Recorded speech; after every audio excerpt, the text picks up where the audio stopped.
It's Hollie's Hotspurs back with another one.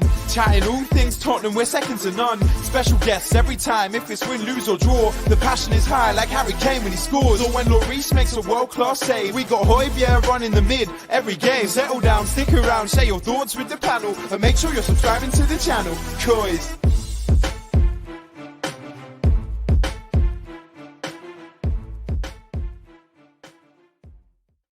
Hello and welcome to another Hollie's Hotspurs Live. For once, the intro has actually brought a win. It's been up for like 2-3 weeks with a new tunage and we've actually finally got a win.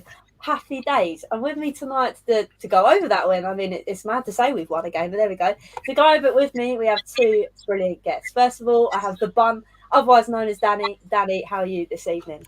I'm good, Hollie, man. It's an absolute pleasure to be on finally on your show after all this time. So yeah, I'm really, it's an honor. So thank you very much for having me on here. And great to be joined with Patrick as well for the first time. So yes, I can't wait for the show. I'm looking forward to it. Happy days, man. It's good to connect with Danny. He's a good guy. We connect on Twitter all the time, but we've not streamed together. So yeah, thank you, Hollie, for putting it together. No, like I say, Patrick, you're always welcome. Danny, you're always. I'm so sorry it's taken so long. I'm so glad. Don't worry, no problem. No, I appreciate it. Like Wayne says here, it's weird. A win. Still don't know how to react. I don't know how to react either, but we're going to crack on and talk about it because it's good times. So, Danny, as it's your first time, I'll crack on with you first. For me, the lineup, I was actually impressed with it. I didn't have really any thoughts. So, I'll come to you. What was your kind of thoughts on that starting lineup against Villa?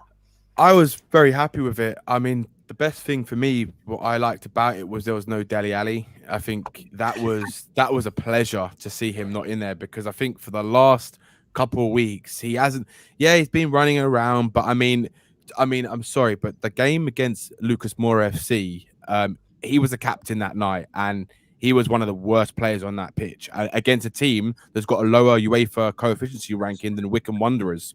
So have they really? I mean, it's really. How do you know that stat? Oh, there was a stat. Someone was doing some research. It might have been Jack on the Irish Hotspur, and I think he showed it. Someone like that showed it. Yeah, it's terrible. They're like 323 or 4 places below us, or something like that. And League One has got higher coefficiency ratings than that team does because they're in they're like 5th in the Slovenian league. So I mean, and they actually at some point in the game they made us they looked like well against us. So I think until Dele Alli went off, we started playing some football. But yeah, that for me was brilliant not to see him, and I was quite optimistic going into it after seeing that formation.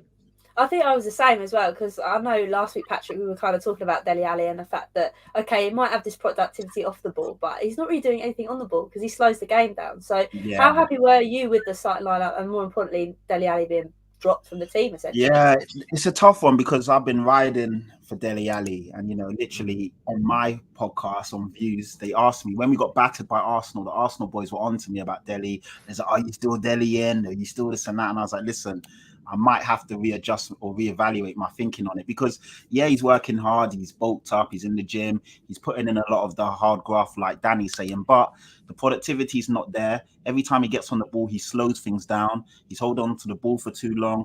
He's not making the right decisions. And I know you can turn the ball over. I mean, like, look, if you look at yesterday, Sonny, Kane, and then Ndombele were trying through balls at certain points. Even Lucas Moura, they don't always pay off, but they're moving the ball. They're pushing forward. Dele's not doing that anymore.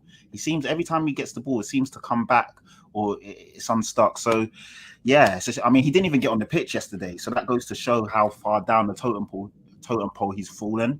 And if we're being fair to Nuno, Nuno's trusted him in all the big games. He started against City, he started against Chelsea, he started against Arsenal, and he's done fuck all. So, yeah, maybe it is time for him to sit down. We've got Brian Gill fresh, ready to come in. The Celso's already there as well, chomping at the bit. So there's other players that seem to be able to do a bit more. So to be fair, the lineup was spot on. The only thing I was surprised at that Brian Gill didn't start. I would have started him personally. But then also Lucas came in and he was fantastic. So I've got no complaints, to be fair. Yeah, and that's the thing. It is quite interesting. I mean, there's an interesting point here. I'm going to butcher the name. Shropson, is that right? I mean, he said Dele Alli, main source of our issues. I believe his mentality might bring the team down. Now, I want to just kind of flip this on his head, because obviously over the summer we saw him working tremendously hard. So, Danny, do you think it's his mentality, or do you just think he's just stepped off the gas, really? Because he was high flying in that, obviously, the summer break when he wasn't in the Euros. So I don't really know where to take from Dele Alli, really. I think he's trying to do the right things for his physicality and his physique and his fitness. Like he's bulked up a little bit in the summer and he's worked on his fitness a bit more. But at the end of the day, to be a top level professional footballer, he needs to have like a combination of things. It's not just the physicality and the physique and the fitness. He's got to have the ability, the mentality. He's got to have the concentration. He's got to have the drive. All of these things that you say you could see in Sonny, for example, right, or Højbjerg. Right, he doesn't have that, and he hasn't had a lot of those things for a number of years now. I mean, his first 2 seasons were unbelievable, but I think for him it was a bit of kind of like too much too soon, and like all the praise that the English media gave him, and all the hype and all the kind of stuff like that, and then obviously the big contract comes in, and then it kind of all the endorsements and the personal stuff that comes outside of football, and then it's I don't think him and his people around him have controlled his lifestyle in a way where it can allow him to flourish in his professional football career. And I think that's where he's kind of been let down. He let himself down a bit, and also people around him let him down. And I think his focus is turned away from the game and what he wants to achieve in the game, rather than, and it's more to do with like his personal life and stuff like that. And what I see in the games, it's like lack of concentration, and there's no drive for him anymore. Like there's a drive to, obviously he wants to be better physically, and he thinks that will help him, which it will help him do more distance on the pitch. But when you're not like you're misplacing passes, you're missing chances and stuff like that. It's kind of the same old stuff that he's been doing anyway for the last couple of years. So it's like it's no different to what he's done. The only difference is he looks a bit fitter, but other than that, there's nothing else that's changed. So it's like for me, it's like I just think Dele Alli, and I've said this for a while now, over a year. I think he's never going to find the form.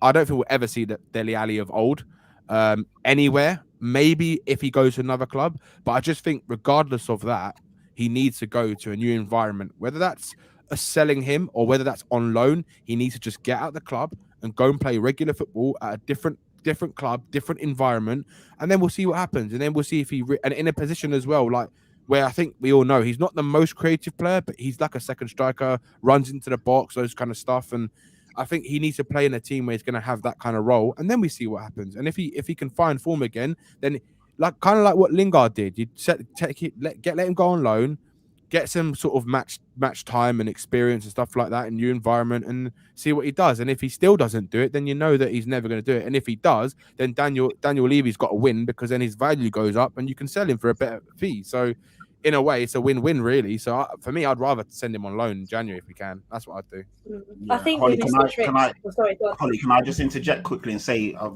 everything that Danny said is spot on. But I think unless we play him as a second striker, like Danny alluded to, we're not going to see the same Dele. Yeah. When Dele first burst onto the scene, he had Eriksen spraying passes and finding him. He was running onto long balls, basically supporting Kane. He had Moussa Dembele also creatively behind him, finding him. We don't have that same personnel anymore. So we can't afford to have Dele floating around as a second striker. We don't have the team behind him. So unless he's going to play at a team that has that quality, you know, I just can't see him getting back into this team and providing, because the positions that we want him in now, there's better players in those positions. So, you know, it's all well and good. Like Danny said, he's, in terms of the mentality and everyone else, fantastic, but there's no productivity. And he's not a deep lying midfielder. He's not a playmaker. He's not an interceptor. He's not a breaker-upper. He's running around and putting a shift in, but we're not seeing anything else. So, yeah, I think you're right, Danny. Get him on loan. Let him play. I think like Everton, a team like that could be good for him. And then do you know what, Patrick, as well? You're spot on with what you just said, right? About how he had Eriksen, Dembele, and Wanyama, right? Exactly. Wanyama and Dembele swept up everything for anyone who made mistakes, regardless of Dele Alli or not. And then you had Eriksen, who was the highest chance creator in the Premier League, like since even higher than De Bruyne before he left. Right, he was the highest. So when you've got someone who's creating so many chances, then you're obviously going to have someone Dele Alli, who can run into the box, score some goals. Yeah. And when you're playing in a team who's the lowest chance creation team in the league at the moment, I mean, it kind of speaks volumes, doesn't it? And Kane's role is reversed slightly as well. Kane at that time was an out-and-out number 9 centre forward. As Kane's dropping deep, that again is getting in the way of Dele. So as things have changed, Dele hasn't adapted his game, and that's why you kind of see him stuck, and he's almost out of sorts. He's not a 10, he's not an 8, he's not a 9, he's not a winger. When we put him on the wing, he can't beat a man. He's not got the pace to go past someone. He's not got the creativity to find someone. So he's kind of just, it's almost like a jack of all trades, but he's not good at anything. So it is a problem there. There is a problem. No, it is. Sorry, my voice is getting funny. But it is quite sad. I mean, the fact that obviously we saw a player of old that was, you'd think, had miles and miles to see. It was like plateaued. Like there's nothing else. I mean, like Darren's kind of put a good point out, saying sadly we don't know what's going on behind him, and maybe he's not good at dealing with change. Maybe him as a person can't deal with that change, and maybe sometimes we do need to think that these football players are still human. But it is a good point. But nevertheless, I mean, enough about Dele Alli. Let's move away to obviously the fact that I also liked the partnership at the back, and that is Romero and I never thought I'd ever say it, but Dier. So Danny, I'll come to you first. How pleased were you to see obviously that pairing? Yeah, I mean, that's kind of the pairing I really wanted to see, to be honest with you. I think a lot of people over the last couple of weeks have been calling for Eric Dier, which, again, like you just said, Hollie, no one would have thought you'd be saying Eric Dier has to be in that starting lineup, right? We know he's obviously, even now, he's still got ability issues. We know he's got the right mentality and right attitude. He's just got the shit ability at times. But, but like, the thing is, Romero is just pure class. He was amazing. He was unreal. Yeah. Like, you pay for what you get, innit? Like, it's that cliche saying, you pay for what you get. You buy top-class centre-backs, you're going to get top-class centre-backs. And what I loved about him yesterday is just, he was so calm and composed on the ball. He was aggressive. And I know he was part of the reason why we conceded the goal, but everything he did, 9 times out of 10 or 8 times out of 10, everything he did was spot on yesterday. His defensive clearances, his aerial clearances, aerial drills and stuff, his interceptions, his reading of the game, his calmness on the ball. He's just, and also his pinging as well. The pings he was doing yesterday. Pass to Sonny, that pass. Yeah. It was class. It was Toby. The whole team. Yeah. He's kind of like he kind of reminds me a little bit of a mix between Vertonghen and Alderweireld, like in the way where he can ping a ball like Toby, but his aggression's a bit more like Toby. Toby was like that leader at the back kind of thing. Yeah. And he was also a leader because I remember, like, I was at the game yesterday. I don't know if you were, Patrick, as well. Yeah, I was there. I was there. Do you remember yesterday where it was like the first 15 minutes and he had the ball right in our own half, and then there was no one around him and he just stood there, right? And he was like, "Where is everyone?" He was like, "Wake up," kind of thing. Yeah. And he was like shouting it to find, like, to have people come closer to him so he can distribute the ball, basically, because no one was moving and anything like that. And for me, that shows leadership skills as well. And on top of that, what he did was he would contribute to the first goal as well from a clearance from him. So, I'm really glad to see those two partnerships. And I think he actually makes Dier look better as well. I think they work quite well together. And they can both speak Portuguese, which is even better. So that's always a win, isn't it? Oh, sorry, not Portuguese. He speaks Spanish, doesn't he? So, it's similar, isn't it? So they can probably communicate in a way. I was going to say some of the words are the same in each language, so it'll be fine anyway. Exactly. But I'll come to you, Patrick. Also, we've spoken about obviously the fact that Romero is boss man, and we've got what we've paid for, hopefully, and hopefully that continues. But obviously, like Adam said, we all kind of know Dier's faults. And we're all a bit worried that obviously there will come a time when he will slip up, because he has many, many times before. But do you think, kind of what Danny alluded to, the fact that obviously Romero is this big figure, he knows what he's doing. Do you think hopefully that he can take Dier under his wing this time rather than be a rival to whoever he had next to him, like Sanchez, who is, I think, unexperienced as well?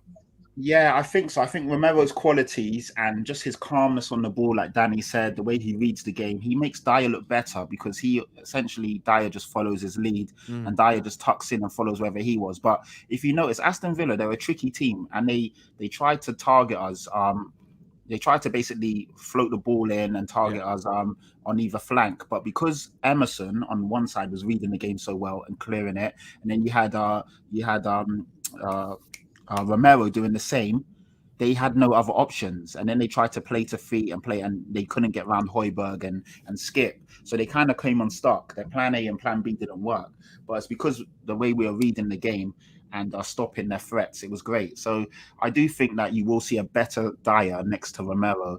because he just basically brings that calmness and that sturdiness. And then Dier as well, to his credit, he stepped up. I saw Dier shouting at people as well when they made mistakes. Yeah, he was giving it to them. So you like to see that, because I think Dier and Sanchez, they're a bit too the same. Sanchez is a bit too scruffy, a bit too all over the place. Yeah. So you need someone with a bit more of a calmness about them, a soothingness, and you get that with Romero. But Romero, don't get me wrong, he's still an animal. He'll still get into you. He'll still chase you around the pitch. He'll get touch tight at times, but he also knows when to back off. Because at certain times I saw Romero at the halfway line. Like, he knows how to read the game and where to get stuck in. He was dribbling the ball and pushing forward. So he's also a lot better on the ball than what we may have thought, which is good to see. So yeah, I like that combination. I mean, I know it's only one game, it's a win. We still conceded, so let's not get too ahead of ourselves. But we looked a lot better. I think that's kind of all we wanted, isn't it? Really, we just wanted to be able to rebound from last week and actually come and get 3 points. I mean, talking about rebounds, I think the one man we do need to give credit to is the Viking Højbjerg, because Patrick, last week we weren't talking very highly of Højbjerg, but did he come up against Villa this week? Yeah, no, he was fantastic. I mean, that goal, that finish, because I watched it back. Obviously, at the game, you only see it once, and I thought, oh, that's a tidy finish. But when seeing it back on TV, the first touch, and then he literally played. He was outside the box as well. It was a nice finish, right in the corner. The keeper had no chance, and then he just seemed. He seemed himself yesterday. I don't know what happened in the North London derby, but that wasn't the Højbjerg we know. Yesterday, he was, breaking up play.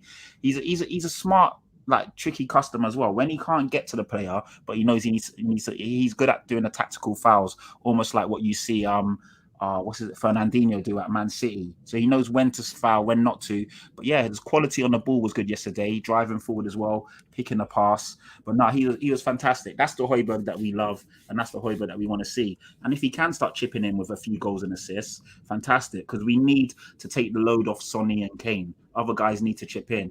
And I know, obviously, Lucas almost got the goal. He would have scored, but the guy tapped it in. So we need other people to start contributing so that we can obviously get our numbers up. 100%. I mean, that being said, Danny, obviously, do you think the fact of Skippy being introduced into the side really helped maybe Højbjerg's confidence just to move forward that little bit more? I think he's key to us, to be honest with you. I think he's key to Nuno's tactics and formations. I mean, whatever tactics Nuno does have, because I know we haven't seen a lot of tactics, to be honest with you, in the last couple of weeks. And I think he's very crucial to us. I mean, he's looked so good, to be honest with you. I mean, I know there's been times where he's misplaced passes and whatnot and stuff like that, but he's young, and he's 20 years old. He's a very young player. It's his first season in professional sort of starting Premier League football sort of thing. So for what he's done so far, he's been very good, and you just hope that it's just going to keep continuing, and he's going to progress and progress and progress, because I think he's so key to what we're doing, and he gives us so much more stability, and he's good at redistributing the ball as well through the midfield and playing it forward and trying to get the team moving more than, say, what other players have done in recent years, like, say, your Sissokos and your Harry Winkses and players like that. But I think Hollie knew that was coming. Yeah, but you know what I mean, right? He's an aggressive player, and and like you saw what he was doing yesterday. He made some brilliant clearances in the box. He's going back into the box and helping out the centre backs as well. Like he did a kind of a bicycle kick clearance as well in one of the chances, and he did a great sliding challenge in the box as well to stop a ball coming in. So he's also helping in that respect more than what other players would do, and he's not afraid to get his body on the line. So I think we missed him in the Arsenal game, and you saw like we were a slightly different team when he came on at halftime against Arsenal at the Emirates. And I think he has to start every game, to be honest with you, because it does give Højbjerg a bit more kind of like confidence or freedom in a sense, because he knows that he's going to have someone like Skip there behind him who can sweep up the ball better than other players have done in the past that he's played with. So I think that helps him, like, with his kind of attacking game as well, and it allows him to get forward a bit more and be a bit more creative with our sort of attack and stuff like that. Just gives him a license to roam, doesn't it? Yeah, definitely. We all talk about obviously the Euros and how far forward he was playing in that. Now with Skippy, maybe we'll see that a bit more in the Premier League. That'd be quite interesting. I just want to bring up what Bob said here. I mean, Abby was coming on But unfortunately, she does the Don Rob show on a Monday, and I'm not very good at organising things. But hey, we've got these two, so it's better than having Gucci. Thank you for tuning in. But yeah, I mean, moving on slightly, obviously, when we conceded that goal, I was kind of thinking to myself, oh, here we go, we're going to implode. But don't you think, Patrick, that maybe because we've got this emphasis on maybe Romero being the squad and being that person that jeers everyone up, maybe having Højbjerg and Skippy, do you think this was the time that we actually turn it on and thought, actually, no, we're not going to sit back, we're going to go get that reply, which we did really quickly. Away, You know what, Holes? When we conceded, I wasn't worried, and it sounds crazy considering the run of form we've been on and how we've been playing. I knew we would get a second and possibly a third. I don't know. There was just something different yesterday. Like, we were on the front foot from the beginning. We were creating chances. I saw Kane having shots. I saw Sonny having a go. I saw Lucas looking more energized. Højbjerg, as he said, was more. So something inside me told me that we could go. It was almost like in that Pochettino era where we conceded, we'd be like, cool, we're going to get another one. We'll get another one. I felt like that yesterday. And that's the first time in a long time I knew there was more than one goal in the game. So I didn't feel that like you did, Holes. I thought we would still win that game quite comfortably, and we did. I know the scoreline was 2-1, but that kind of flattered them. We should have definitely scored a few more yesterday. Yeah, I saw a different Tottenham, and I'm hoping that's not just us bouncing back and then we fall back to our slumber and we can push on like that. Because Aston Villa are a good team. I know obviously it's Aston Villa, but I give them a lot of, they're actually a decent team. They take points off a lot of good teams this year. I mean, they already did at Old Trafford, but I like the way they set up. They got good players and they play decent football. So it was always going to be a tricky test, and I think we kind of passed it with flying colours, especially considering our confidence was on the floor. To get a win like that, it's good. It's good for the morale.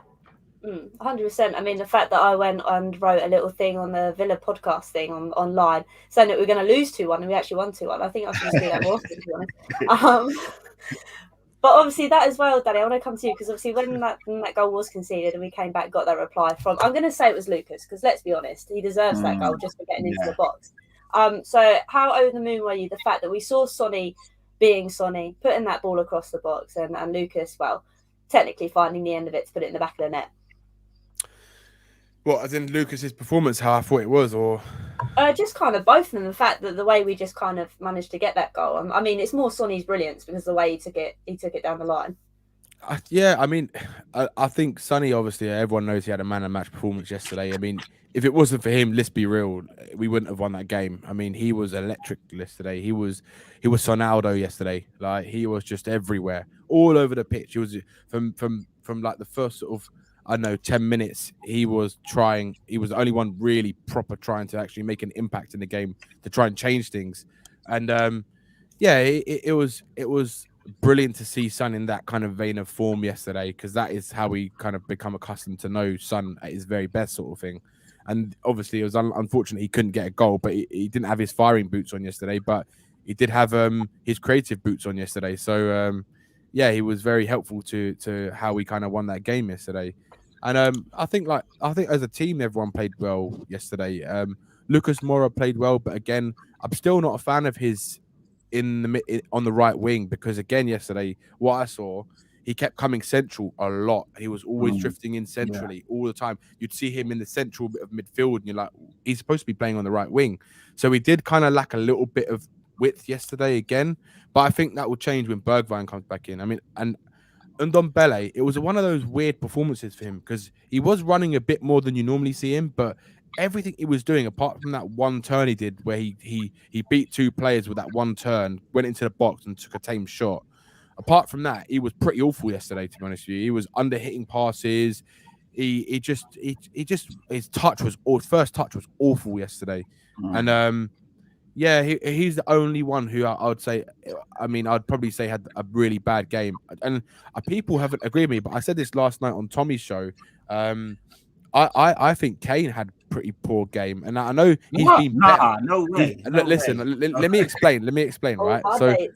So like Kane, he's played better than he has done, which obviously says a lot. Like this season, that's probably his best performance this season. You could put in the Premier League, right? But what I didn't like about him, right? And I watched Harry Kane very closely yesterday. It was his attitude through the game. There was at times where he was strolling around when the team were breaking. He was strolling. You're like, fucking run into the middle. Run, there's open space. Son's running down the wing and he's strolling. He's just strolling. He's not even, there's no urgency to get into the box so Son can pass him the ball. And he did it a lot yesterday. And then there are certain times where they're breaking and he just pops up on the right wing or on the left wing. And you're like, what are you doing, mate? You're supposed to be the striker or at least central attacking midfielder. That's where you should be so people can pass you the ball. Not completely somewhere where no one can reach you. Do you know what I mean? And there are certain things that I saw yesterday with his kind of demeanor, like in certain points of the game where it like you can see he's trying. Now you can see that he's not in form at the moment, right? You can see that, and you can tell by the shot he had right at the end where the ball went over the top from the keeper, and he was basically 1-on-1 with the keeper, and he took like a million touches and didn't get the shot off way in time, and then missed it, and then he tried to lob the keeper from the byline when there was Sonny and Lo Celso running in, they were pretty close to him. He didn't look up, and he tried to chip the keeper from a stupid angle, and it kind of shows that he's not in form, but also there's also an element of, I think he's lost a bit of that drive and that kind of grit and heart to really want to do well. And I know he's going to probably score goals this season, but I just feel that you can tell from yesterday, from what I saw from yesterday in Chelsea's game, he just doesn't look the same. There's he doesn't have that same drive that he had last season, where he really wants to do well. He really, really wants to do well. But yeah, it's just, I don't know, man. I just feel his head's not there yet fully with still being at Tottenham. I think he's saying it, but I think he's trying to still get his head around it at the moment. That's how I see it in his performances, because he's slightly improving as the games are going on, but it's still not the Harry Kane we all know and we all want to see and we all expect to see. But yeah, it's just, I don't know whether he will get to that proper elite level again, but he's still going to help the team regardless of what happens. But yeah, I just think that there's something there that I think his heart's not fully in it, if you know what I mean. Yeah, 100%. Like, I think, sorry, go on, you go, Patrick.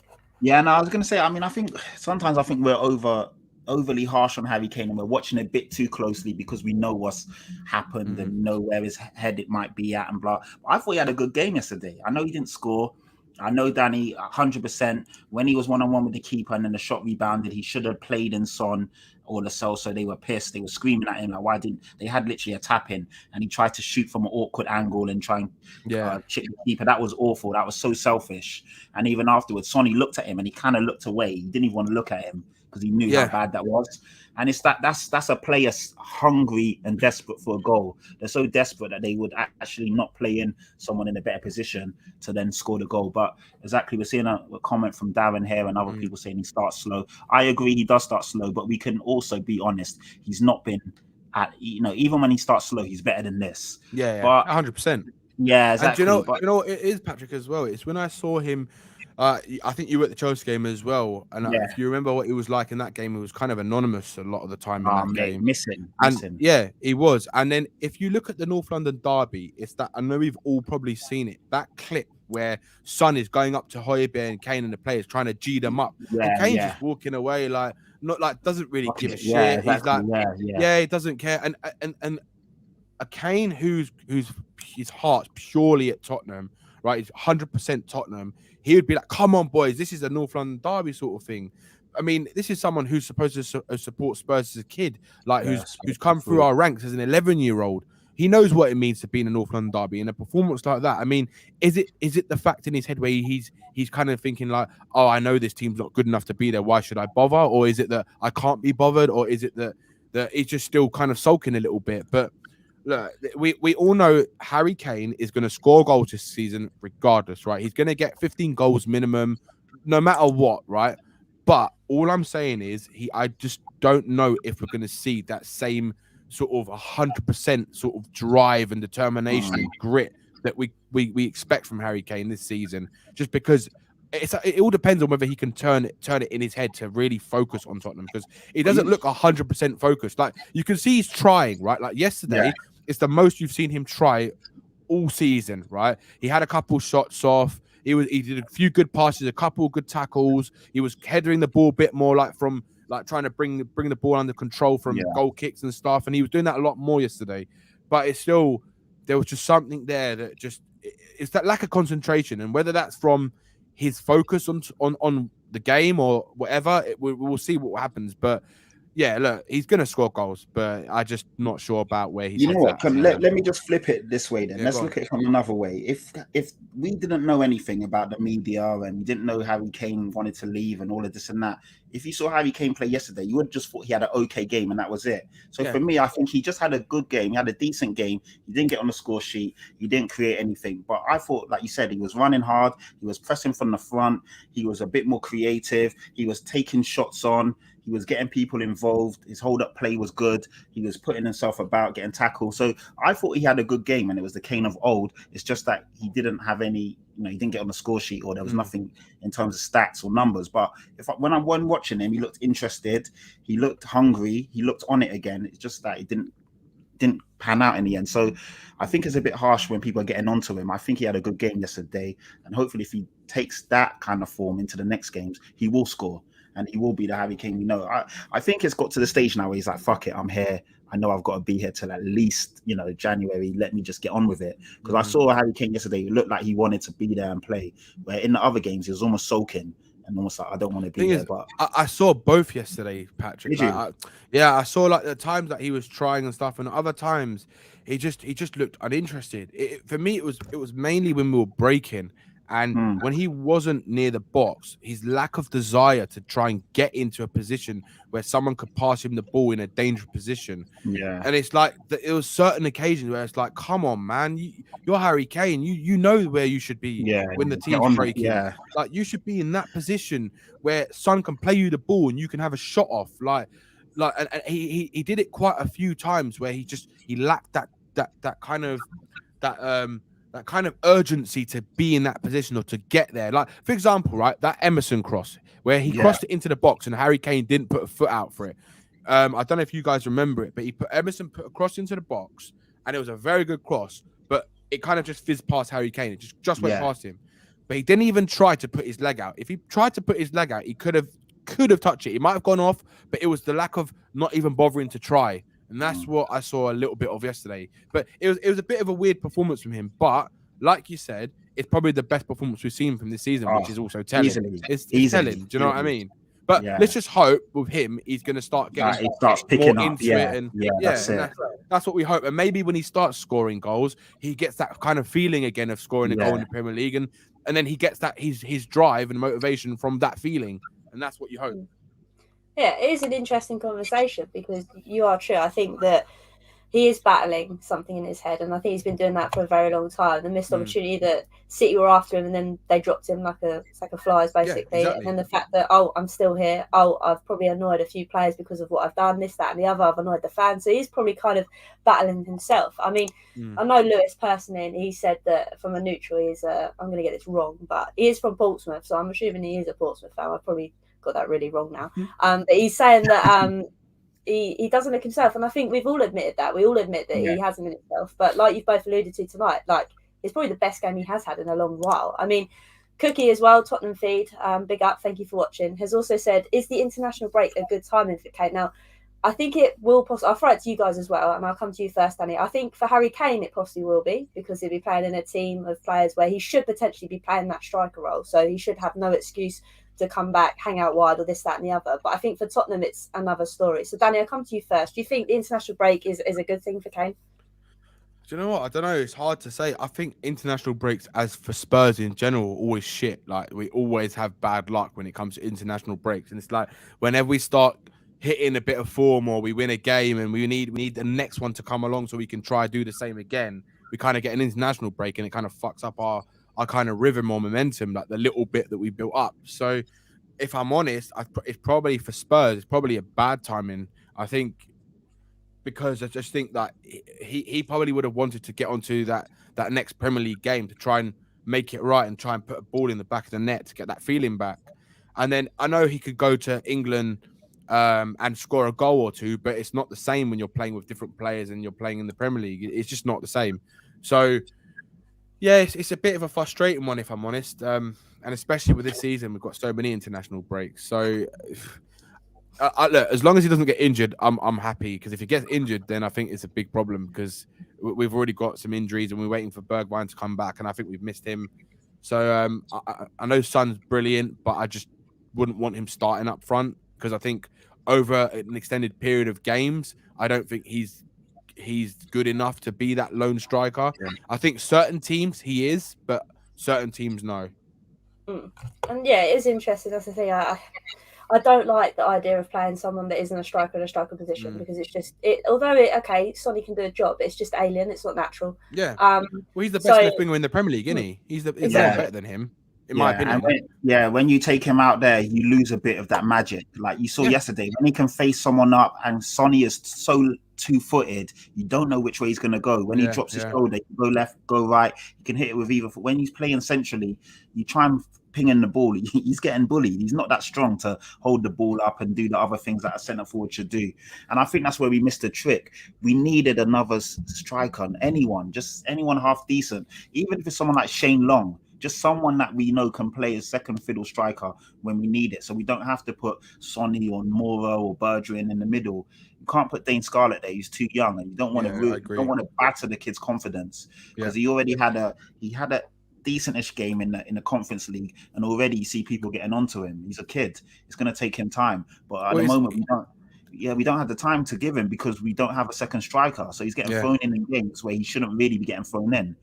And also to add to that, Patrick, as well, because I've seen some people's comments about Dane Scarlett. Like he is too young, right? And also he's playing in a team which before this game, obviously, we were the worst team in the Premier League for chance created, all those kind of stats.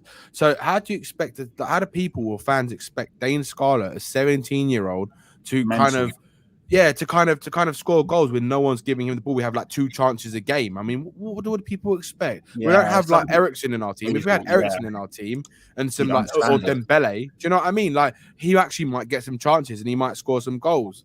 But Adam, the reason why I said Shane Long, the reason why I said it is because that's how low we are right now. And I know Shane Long's not a great striker, but he's better than having no striker.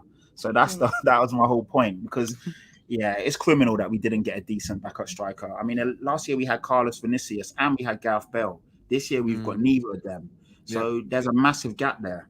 Yeah. I mean, that is a whole nother story in itself. I mean, Kelly's kind of put a spin on it. And to be honest with you, I know that obviously Levy, Enick, all of this jazz, I think it resonates with a lot of fans at the moment, that a lot of fans are ticked off because once again, we've seen another season go by where we haven't got another backup striker. And that's just a whole nother conversation in itself. And rather than getting really heated about it tonight, I think everybody needs to go and check out Tottenham for Change on Twitter, because they're doing amazing things at the moment in trying to work with the trust to try and formulate a sorry, what was the name, Hollie? What was the name? Change. Or Tottenham for Change. Okay, cool. And they're working alongside the trust really to try and get a better fan representation on the board, and also to work together in order to try and get our Tottenham back, in a sense, because I think we all are kind of feeling the same at the moment, especially the way results have gone in recent times. But moving slightly away from that, I also want to talk about obviously the fact that we had a win, and that was under Nuno. So has anybody's kind of thoughts changed on Nuno? I mean, I come to you first, Danny. I mean, I'm not very happy about Nuno, and I know that Potter was pretty much everybody's choice. He wasn't my choice, but I can see now why he was people's choice. But with Nuno, do you think his head's still on the line, so to speak? Do you still think he's got work to do? Yeah, he's definitely got work to do, and I think it probably did give him a little bit more time with this win. But I'm going to say that I don't want Nuno sacked, because I don't honestly think, I know Nuno's made some decisions that with the decisions he's made, I think this season, I think you can see clearly he's made some bad decisions, right? He's made some wrong decisions. He's admitted that he's made some bad decisions, but he's also admitted that the players are not doing what they're asking him to do. Pretty much is what he said, right? And that is kind of exactly what Pochettino had problems with, Mourinho had problems with, Ryan Mason had problems with, and now Nuno. So what's the common denominator, right? It's the players. Now, the Arsenal game, we had 9 out of the 11 starting players were still there in the first 11 under Poch's tenure before he left. That is incredible. That is ridiculous. I mean, do you know what I mean? That is criminal. Yeah, it's criminal. Like Alex Ferguson was the master of reinvigorating teams. I mean, he would sell their best players and bring in top players, and everyone's like, "What are you doing?" But it always worked because he always won trophies time and time again. And I think Poch was I honestly believe Poch wanted to follow that method that Sir Alex Ferguson did, right? Because he, I don't know, like if you've ever seen the the book on Poch and stuff like that, and if you look into like the meetings he had with Alex Ferguson and stuff, he not aspired to be like Alex Ferguson, but he took a lot of it was an aspiration of him, Alex Ferguson, how he managed a team over an extended period and stuff like that, and sort of continuously made the team at a consistent level, basically, so they could compete and win titles all the time. And I think he just wasn't given the chance to do that. And that's why I think that, look, Nuno was no one's first choice, right? Maybe the odd one or two people, but let's be real, he was like the 7th or 8th choice. And I think he's been put into a bad situation where this club is in a complete mess. And he's trying to work with what he's got in terms of the board and the direction the club's going, whether there's a project or not, or whether they want to achieve things, what ambitions they have. And I think what he's been brought in to do is steady the ship. And I think he's been brought in to try and get the best out of the players, what he's got.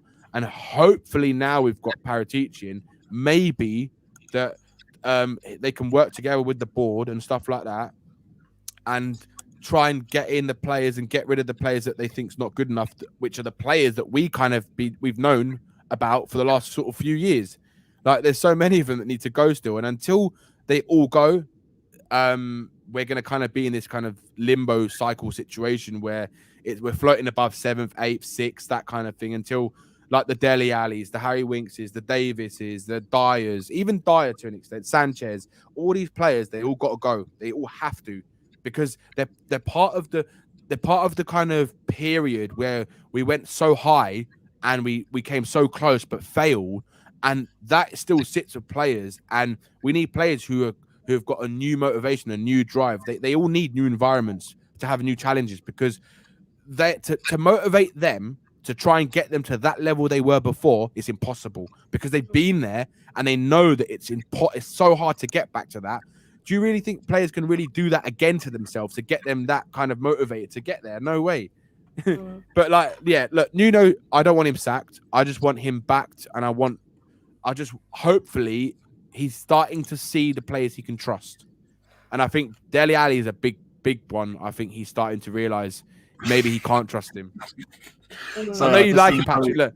Yeah, no, look at Cody's comment. 3 points off third. Fucking hell. Let's not do this to ourselves, please. We're in suicide. Yeah, that's a lot. Cody's funny. Oh, dear. But Patrick, I mean, we've known Danny's stance and the fact that he doesn't want Nuno sacked. A part of me doesn't want Nuno sacked either, because I think to myself, who on earth do you bloody bring in that's going to be able to get a tune out of these players? Because we've tried so many different things. I can't be asked to go back to drop Ryan Mason. Please don't. No, exactly. I'd rather Nuno. Yeah. So my stance or feelings on Nuno, of course, he wasn't my first choice. He wasn't my 6th or my 7th. I was very underwhelmed when he came in. Not happy with how things have picked up. But I said it on my podcast yesterday for Views TV Official. We've played 7. He's won 4. He's lost 3. If you step back and take a look at that, considering everything that's going on, and you take a look at the league and what other teams are, it's not that bad. And if we can go on a run and pick up some wins against the teams we should beat, then let's just see how where the chips fall. We're not getting top 4. We all know that. 5th to 7th to 8th is up for grabs. Just depends how well we play. Leicester don't look the same Leicester. They'll probably drop off. They've got Europe. West Ham are going to struggle as well because they got Europe. So there are these spots that are up for grabs. If we can finish 5th or 6th, for me, that's a good season considering where we are and what's been going on. So, and in the off chance that a few of the other teams slip up, which I don't think will happen, then you just never know what can happen. But he's done okay. Obviously, the only thing that's killed him really is that we've lost 3 games, 3 London derbies, and we basically got battered in every game. 3-0, 3-0. 3-0 was it against Chelsea, and then 3-1. Really bad losses. And against Arsenal, oh my God, we were done after 20 minutes. That's probably the worst half of football in a derby that I've seen. Yeah. So that's what is really sticking with us. And we're still, you know, we all got PTSD basically. We know we're only one half away from another nightmare.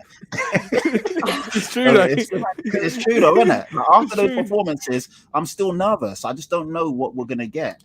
And that's where, you know, like yesterday, I saw a really different Tottenham. I was like, you know what? I like this. Even if we lose, we went down fighting. But against Arsenal, oh my God, like what happened? Like that was just a horror show. So we still need to see what's going to happen. But we all also understand that this isn't really Nuno's fault. Yes, like you said, Danny, he's made mistakes 100%. And yes, he could have done better in a lot. But we all know it's not Nuno's fault. He's walked into a shitstorm. Kane wanted to leave, and Ndombele wanted to leave. Yeah. Uncertainty about this, that, and the third. And they're still there as well. Yeah, still there. So we've got to also be fair, because if Nuno gets sacked now, what happens? Who do we get in? That's the problem. Exactly. We had a whole summer to get in a top manager, and we didn't. So how are we going to get a top manager in now? It's a bit mad. So we got to, I think, as fans, we've got to chill out a bit.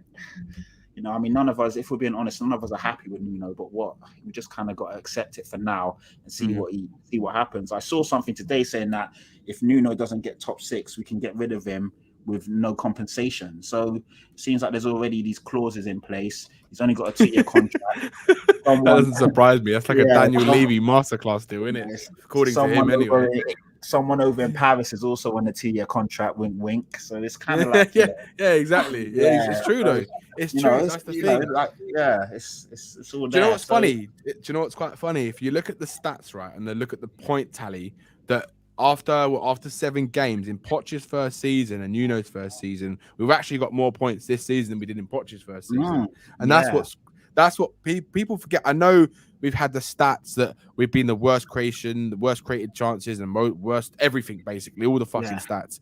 So that, again, we need to sort out. But I think that's also down to personnel that's being played. Yeah. I mean, when you saw that team yesterday, like, more people than not were like more optimistic. They're like, do you know what? That's actually a balanced team. You've got Skip Højbjerg, you've got Emerson, Reggie, you've got Romero in there, you've got Dier, you've got Ndombele's son and Kane and Mora, and that's probably one of our best teams you could probably put out there. The only player I'd probably change, maybe you could change the right wing and the central attacking mid. You could flex around with like a couple players where you could put Brian Hill on the right or in the middle, or you could put Lucas Moura in the middle and Bergwijn on the right when he's back. Because I generally think Bergwijn, we're missing him. And there was a stat that I saw, I think it was last week. Out of all the players at Spurs, Bergwijn this season has created more chances than any other player, and that's telling. That just shows you how far down we are. Yeah, that's telling. Bergwijn. You know what? Bergwijn was quite. I know we banned him stuff because he had a shit season last year, but in the beginning of the season he was really good. And it's like Bergwijn, man. Yeah, he's good. But I also agree with what you're saying, Danny. I think with Brian Gill on that right wing, he hugs the touchline. And he really stays on the wing and then cuts in or, crosses the ball. With Lucas, he likes to cut in and run middle and then weave his way around. And he's good at that. Yeah. But he's then taking up someone else's spot. So we need someone that's going to stay, hug the chalk line or the touch line so that the pitch is more open. Do you get what I mean? So, it'll be good when these guys which is good. Yeah. I think he just needs to find the right options. Like, because you could play Brian Hill on the left, or you could play Son on the right, and then you can have Moura in the middle, or Lo Celso in the middle. And it's finding the right combination of the three who's going to sit behind Harry Kane, because I still think our best formation is a 4-2-3-1. Or if you're going to play that 4-3-3, then you play like a two-holder midfield, but like a diamond where you've got the attacking midfielder sitting in front of them more further up. So similar to like a 4-2-3-1. But it's who I think the kind of spots are kind of nailed down, barring maybe sometimes you play Tanganga right back or whatever, and then that kind of free of the left wing, right wing, and centre attacking mid, you could kind of mix with those players and see which is the best one.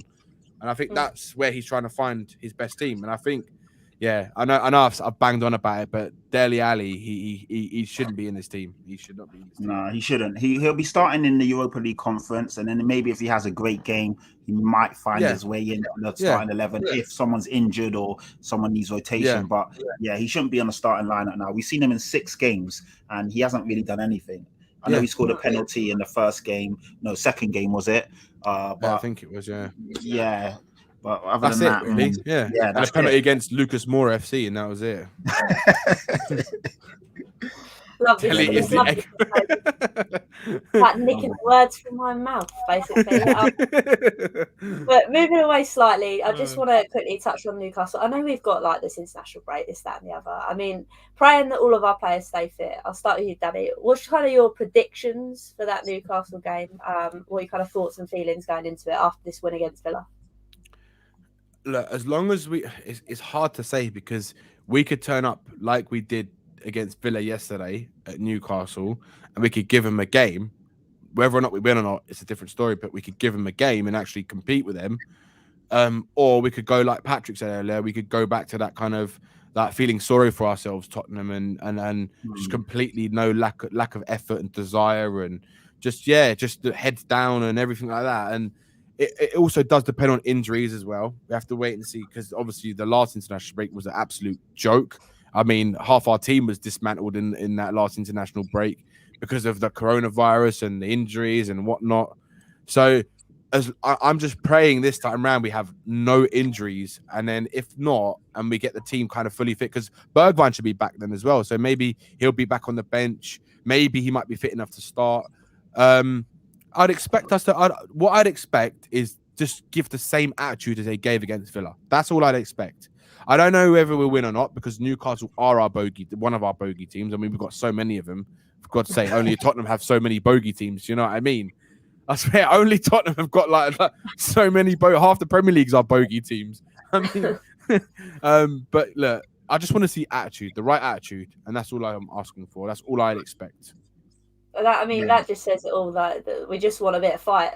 Yeah, that's all we want at this stage in time. But how about you, Patrick? What's your kind of thoughts and feelings? I know it's ages away, but proceed with caution.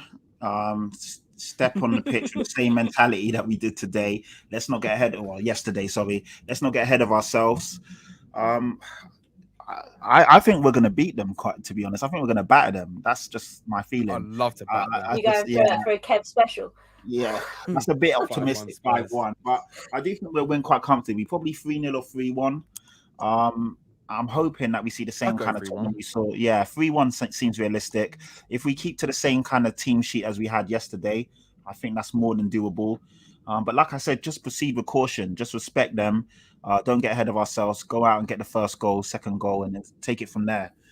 But yeah, I think we'll win, to be honest. I think we'll win. And hopefully Nuno starts to go on a run. Because like you said, Danny, when Poch first came in, if it wasn't for that Harry Kane deflected free kick against, was it Aston Villa? Poch was literally down and out. He was down bad. They thought he was gone. So, you know, things can change quite quickly, but we just need to go on a run now. We've got some winnable fixtures. Hopefully the boys can start firing and then we take it from there. But I do think we'll beat Newcastle. Don't ask me why, but something's telling me that we'll win. You've got a feeling. So, man. Yeah. Do you know what as well? I'm sorry, I was going to say about yesterday as well. The best thing I saw, what actually made me quite happy was for the first time in a long time, both fullbacks had good games. Yeah, that was They both had good games, like defensively and offensively. Yeah, and obviously Emerson, for me, if it wasn't for Sonny, he'd be my man of the match yesterday because he was brilliant yesterday. I mean, he made like 7 or 8 interceptions, I think it was. Yeah. He was really good going forward. He was up and down that touchline all game. He was making good sliding tackles and he was strong on the ball. His passing was pretty decent. And he had a few good crosses as well, which if Sonny had his firing boots on, he could have scored one or two of those crosses that he put into the box. So, yeah, it's looking good. And Reggie had a decent game as well. Yeah. So that's the first time since the Kyle Walker and Danny Rose days that we had flying fullbacks. And that's what I noticed as well. We had 2 fullbacks literally bombing up and down, creating chances on both sides. Reggie did something lovely where he flicked the ball over one of their defenders and bombed down, put in the cross.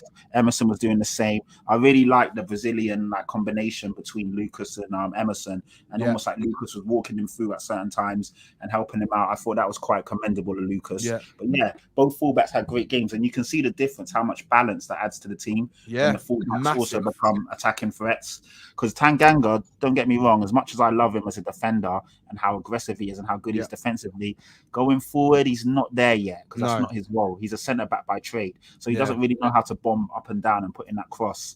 If he can do that, fantastic, but it's not really his game. So you notice the difference when Emerson plays. But yeah, just wanted to say that. Yeah, I completely agree. It is interesting, like you said, we haven't had me personally, the right back position used to drive me insane with the likes of kebabbing Sergio, which I wish well at the new club he's gone to. But nevertheless, he infuriated me. So like you said, it's quite nice to see someone that actually has a defending ability and tends to have an attacking one as well. It's a nice balance. And like you said, even against Chelsea regularly, I was doing my pieces watching him play because it was driving me nuts. You either have a dodgy touch or a crap pass. But in that game, I think everybody was pretty poor second half. But regardless, it's quite nice to see a bit of balance where they're both bombing on, both having good touches, both retaining the ball when they need to and putting a challenge in. So I'm just quite worried for Tanganga. That's the only thing, because obviously he wanted that loan move out before he said he was going to be in the starting team with Nuno. So I'm just a bit worried where Tanganga kind of fits on this. Now, I want to wrap this up shortly, but I just want to get your thoughts, obviously, on Tanganga. So, Patrick, I'll start with you first. Do you think Tanganga will still be involved in lots of different fixtures? Yeah, I think so. We've got cup games coming up. We've got obviously the UCL where he will definitely start and rotate, and then players get injured. Players will need a rest. So I do think there's definitely a role for Tanganga. He says centre back and right back, so there's definitely a spot there for him in a lot of games. Touch wood. We don't want players to get injured, but they will. There will be suspensions as well. So Tanganga will get a run in. It might not be as many games as we wanted, but there's definitely a spot for him, no doubt. And I would see Tanganga playing before Sanchez, probably. So I can see him getting quite a few games. And how about you, Danny? Do you feel like there's still a place for Tanganga here?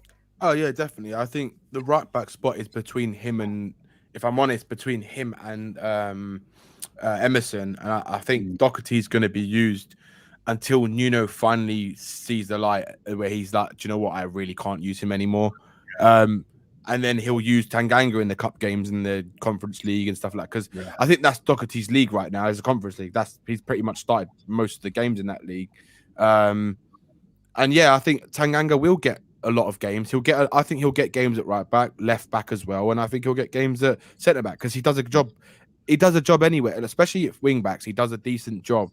I remember how good he was. I remember last season when we won 2-0 against Man City at the Lane, and Bergwijn scored in his debut. He played left back that day, and he had Kyle Walker in his pocket all game. He was phenomenal, and he was playing at left back.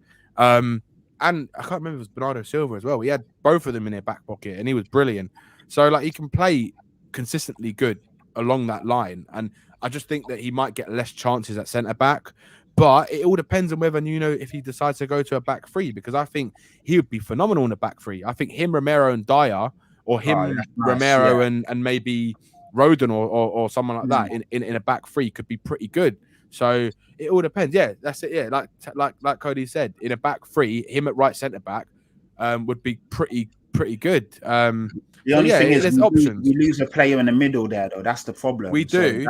That's the only thing. I don't know about a back five for now. Don't get me wrong; it sounds good, but then we lose that balance. No, I agree with you. I think we do lose that balance, but it depends on if he does decide to do it or not. Then obviously he's going to get chances. Whether he does it in maybe some cup games or just to test it out or something like that. Or, but obviously you have to. It's all again. It's about picking the right personnel to play that system.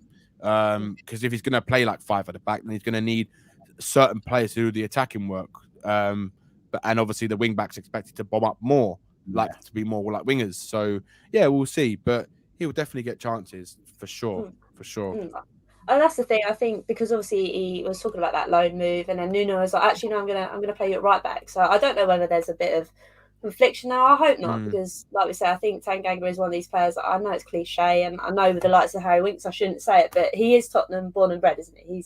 He's been through this academy, so you'd like to think that his heart is still here. But definitely. For the first time ever, I can actually say we are living lavish this weekend. It's lovely, Judd. We haven't said those words in a very, very long time, so it's quite nice to say it. But I want to say thank you to you guys for joining me. So, Danny, I'll start with you first. Where can everybody find you doing your thing? Yeah, you can find me everywhere. You know me, Hollie. I'm a bit of a slag, so you can find me. You can find me on Twitter, Danny Kiriaki, which is here, and you'll find me on the Irish Hotspur and Bob Spur TV as well. A lot of We Are Tottenham TV. You'll find me everywhere. So yeah, I'm about. Whenever I'm free, I tend to get on. So I just want to say, Hollie, thank you very much for having me, because it's been an absolute pleasure to be on with you and Patrick for the first time. And for anyone who hasn't, if they haven't done, please subscribe to this channel and make sure you smash that like, because Hollie is absolutely fantastic. She's brilliant, man. People need to do it because she's top notch. Thank you. I appreciate that. But like I say, I'm so sorry it took so long to bloody get you on, man. It's all right, I no feel problem. so bad. No, it's fine, Hollie. Do not worry, man. Do not worry at all. I mean, Cody has spoken as well. There you go. It's the iconic hair, man. That's what it is. That's what it is. How long is it when it's not in the bun? Have you ever let it out, or is it always in the bun? No, I let it out from time to time. If I'm around the house, sometimes I will. But I've been growing it for 2 years now, so it's fairly long now. Yeah. Over 2 years, it's fairly long. Yeah. Wow, Like when I was away on holiday, like now and again, I put it down a bit, and it looks quite nice. But my girlfriend prefers it in the bun, so yeah, so I just keep it in the bun. She don't want you over showing her, innit? Showing her up. Well, this is it. I got longer hair than her now. No, I'm joking. I don't. Thank you, Danny, for joining us. And Patrick, where can everybody do your watch you do your thing as well? Yeah, luckily I'm back on Twitter now. It was almost curtains, but I'm back. So yeah, yeah, that's it. So Patrick Tyrant, literally there, and Views TV official. We stream every Sunday, and I'm also on the COYS.com podcast. And then like Danny, I'm here, there, and everywhere. Done a lot of stuff with TFT recently. Obviously, I'm always with you as well, Holes now. And you see me about. So if you follow me on Twitter, on my Twitter handle, Patrick Tyrant, then you'll see what I'm up to. So yeah, once again, Hollie, it's a pleasure. Thank you for having me on. Danny, great to connect with you. Yeah, brilliant finally. With you for the first time. And yeah, man, long may it continue. I hope so, man. I really do. I like these smiles, man. It feels good. It feels good for one. 3 points, baby. We're not all depressed, in it, sitting here blaming players again and talking shit again, and we're gonna get relegated. Quite nice just to chill out, talk about a win. But I also want to say thank you to everyone in the chat. I've kind of been a bit more active at bringing your messages up, so thank you for bearing with me. I'm not very good at multitasking, which is a bit odd being a girl, but there we go. But thank you to everyone that has also joined, to the guests, and I'll see you very soon. I don't know whether there's going to be a stream during international break. Work's been a bit full on and this, that, and the other, but if you find me, I'm sure you'll probably be able to find out through Twitter and all of that jazz. So until next time, come on, you Spurs.